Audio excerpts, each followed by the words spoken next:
Sabes bien que yo tiendo a pensar que todo va a salir muy mal. No lo tomes como algo personal, es solo una forma de hablar.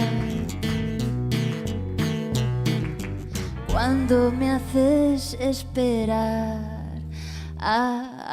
pienso que tal vez será que ya no te intereso. ¿Crees que es esta mi oportunidad